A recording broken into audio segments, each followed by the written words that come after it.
Good morning friend. आज हम लोग इम्पोर्टेंट चैप्टर विभिन्न आयोग महत्वपूर्ण आयोग पे चर्चा करेंगे, क्योंकि इससे क्वेश्चन पूछा जाता है। प्रीवियस ईयर का क्वेश्चन देखेंगे तो दरोगा, बीपीएससी, बिहार पुलिस सभी में इससे क्वेश्चन पूछा गया है। तो हम लोग स्टार्ट करते हैं। इसमें हम लोगों को महत्वपूर्ण 6-7 आयोग है जो अभी पढ़ेंगे, और उसमें है आपको लोक सेवा आयोग, राज्य का लोक सेवा आयोग, वित्त आयोग, जीएसटी परिषद, इसके अलावा अनुसूचित जाति अनुसूचित जनजाति आयोग, अन्य पिछड़ा वर्ग आयोग, और फिर मानवाधिकार आयोग और महिला आयोग। ये सब हम लोग यहाँ पे अभी पढ़ेंगे। तो चलिए हम लोग स्टार्ट करते हैं। इसमें पहला है लोक सेवा आयोग, यानी संघ लोक सेवा आयोग और राज्य लोक सेवा आयोग। इसकी स्थापना अनुच्छेद 215 के तहत की जाती है। यह एक संवैधानिक बॉडी है। एक क्वेश्चन पूछा गया था आपको बीपीएससी में, 4 ऑप्शन से थे और पूछा गया था इसमें कौन सा संवैधानिक आयोग नहीं है। तो संवैधानिक आयोग वही होगा जिसका चर्चा आपको संविधान में मिलेगी, किसी न किसी अनुच्छेद में होगा, और नहीं है अगर तो वो गैर संवैधानिक है। तो आप देखते हैं यहाँ पे लोक सेवा आयोग अनुच्छेद 315, यानी ये संवैधानिक बॉडी है। इसके बाद स्थापना देखते हैं। तो लोक सेवा आयोग की स्थापना 1919 भारत शासन अधिनियम 1919 के तहत आपको की जाती है, और ली आयोग की सिफारिश पर, ली आयोग ने सिफारिश की थी 1924 में, और तब जाके 1926 में लोक सेवा आयोग का गठन होता है। तो इसको याद रखेंगे। विधि आयोग था, विधि आयोग के जो अध्यक्ष थे वो लॉर्ड ली थे, इसलिए इस विधि आयोग को ली आयोग भी कहा गया है, जो 1924 में आपको लोक सेवा आयोग के गठन की सिफारिश की थी। तो ऑप्शंस में अगर विधि आयोग रहे या ली आयोग रहे, दोनों ही सही होगा, ध्यान रखेंगे। कार्यकाल देखेंगे इसका। तो जो लोक सेवा संघ लोक सेवा आयोग है, उसके सदस्यों का कार्यकाल 6 वर्ष या 65 वर्ष होता है। 6 वर्ष अगर 65 वर्ष से पहले पूरी जाता है तो रिजाइन देगा, अगर 65 वर्ष से पहले पूरी जाता है तो जो उसका कार्यकाल समाप्त होगा। ये अनुच्छेद 316 में कहा गया है। और इसमें टोटल 10 सदस्य होते हैं लोक सेवा आयोग में, एक जो है कि अध्यक्ष और 9 सदस्य, टोटल 10 मेंबर्स होते हैं। तो इसका कार्यकाल भी याद रखेंगे। कौन से अनुच्छेद है? तो 316, 315 संघ लोक सेवा आयोग, राज्य लोक सेवा आयोग, 316 उसका कार्यकाल, सदस्यों का कार्यकाल, 317 उसको हटाने की प्रक्रिया। तो ये 3 इंपॉर्टेंट जो आर्टिकल है, इसको याद रखेंगे। तो इसके हटाने की प्रक्रिया जो है वो सुप्रीम कोर्ट के प्रतिवेदन पे राष्ट्रपति द्वारा हटाया जाता है। ये अनुच्छेद 317 में कहा गया है।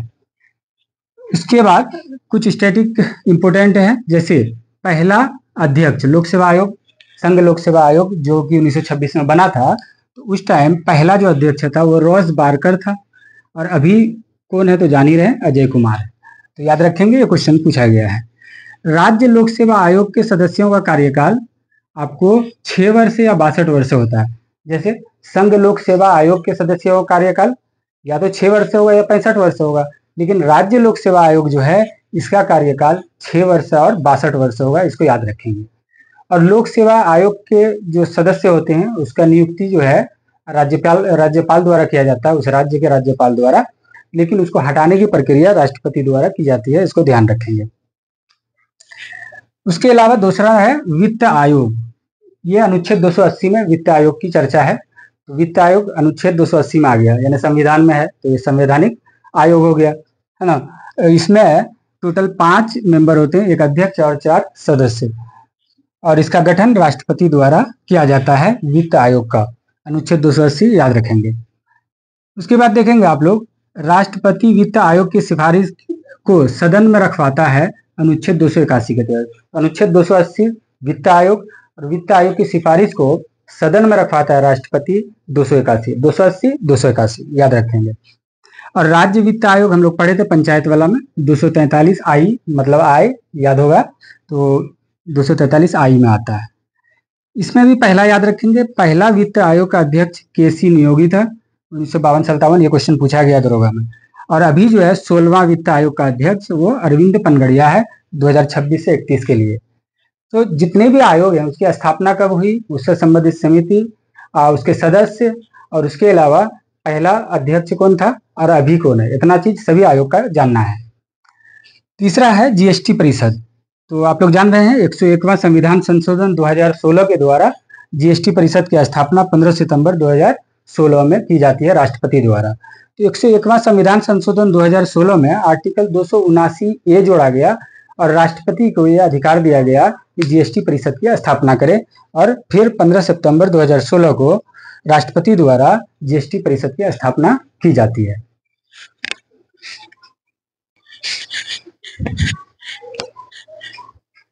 तो हम लोग पढ़ रहे थे महत्वपूर्ण आयोग, इसमें अगला है अनुसूचित जाति आयोग। अनुसूचित जाति आयोग की स्थापना 65वां संविधान संशोधन 1990 के द्वारा किया जाता है, लेकिन उस टाइम में जो है इसमें SC ST दोनों शामिल था। लेकिन फिर होता है 89वां संविधान संशोधन 2003 जो कि प्रभाव में आता है 2004 से, और इसके द्वारा SC और ST दोनों को अलग कर दिया गया और ST आयोग की स्थापना की गई अनुच्छेद 338A के तहत। जैसे हम लोग देखते हैं अनुसूचित जाति आयोग 338, और फिर 2003 में जो कि प्रभाव में आता है 2004 में, उसके द्वारा ST आयोग की स्थापना की गई और अनुच्छेद 338A शामिल किया गया। तो 89वां संविधान संशोधन 2003 और 65वां संविधान संशोधन 1990 याद रखेंगे। ये क्वेश्चन डायरेक्ट पूछा जाता है, इसका ईयर है ना 1992 में प्रभाव में आया, इसको याद रखेंगे। और इसके जो टोटल सदस्य होते हैं वो 5 होते हैं, एक अध्यक्ष, एक उपाध्यक्ष, 3 सदस्य, यानी कि टोटल 5 सदस्य होते हैं। और इसका कार्यकाल की बात करें, अनुसूचित जाति आयोग या जनजाति आयोग दोनों के कार्यकाल 3 वर्ष होता है और ये 2 बार नियुक्त हो सकता है। जैसे हम लोग जानते हैं ना कि अमेरिका में राष्ट्रपति का जो चुनाव होता है, एक व्यक्ति 2 बार से ज्यादा नहीं बन सकता है, वही वाला हाल यहाँ पे है कि एक व्यक्ति 2 बार से ज्यादा इसमें नहीं जो है नियुक्त किया जाएगा। कार्यकाल 3 वर्ष का होता है, याद रखेंगे। उसके बाद आता है राष्ट्रीय पिछड़ा वर्ग आयोग यानी OBC आयोग, है ना। तो इसकी स्थापना अनुच्छेद 338B के तहत किया गया है। SC आयोग या फिर डायरेक्ट कहें हम लोग अनुसूचित जाति आयोग 338, अनुसूचित जनजाति आयोग 338A, OBC आयोग 338B, इस तरह से इसको याद रखेंगे। ये अनुच्छेद के तहत इसकी स्थापना होती है। इसकी स्थापना राष्ट्रीय पिछड़ा वर्ग आयोग OBC की जो है OBC आयोग, इसकी स्थापना 1993 में की जाती है। लेकिन 102वां संविधान संशोधन 2018 में इसको संवैधानिक दर्जा दिया जाता है। ये हम लोग करंट अफेयर में भी पढ़े थे। तो राष्ट्रीय पिछड़ा वर्ग आयोग की स्थापना 1993 में और उसको संवैधानिक दर्जा दिया गया आपको 102वां संविधान संशोधन 2018 में। ये याद रखिए, क्वेश्चन पूछा जाता है। इसका भी जो कार्यकाल होता है इसके सदस्य का वो 3 वर्ष ही होता है, हाँ। और इसमें टोटल 5 सदस्य होते हैं, इसको भी याद रखना है। अगला है राष्ट्रीय मानवाधिकार आयोग। BPSC 1275 दरोगा दोनों में ये क्वेश्चन पूछा गया है कि राष्ट्रीय मानवाधिकार आयोग की स्थापना कब की गई।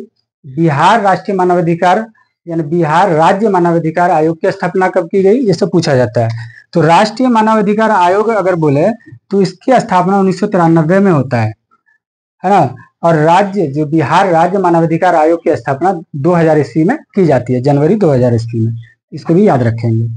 इसमें जो है टोटल 6 सदस्य होते हैं, एक अध्यक्ष और 5 सदस्य। इसका भी कार्यकाल 3 वर्ष होता है, 3 वर्ष या 70 वर्ष।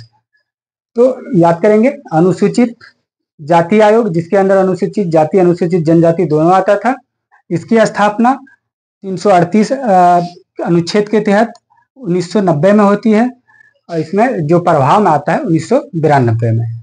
उसके बाद हम लोग पढ़े 65वां संविधान संशोधन, 89वां संविधान संशोधन, राष्ट्रीय पिछड़ा वर्ग आयोग, इसकी भी स्थापना 1993 में, राष्ट्रीय मानव अधिकार आयोग, इसकी भी स्थापना 1993 में। और ये तीनों में जो सदस्य होते हैं उसका कार्यकाल 3 वर्ष होता है। मानव अधिकार आयोग के जो सदस्य होते हैं उसका कार्यकाल 3 वर्ष या 70 वर्ष होता है। तो ये कुछ इंपोर्टेंट फैक्ट थे इस आयोग के।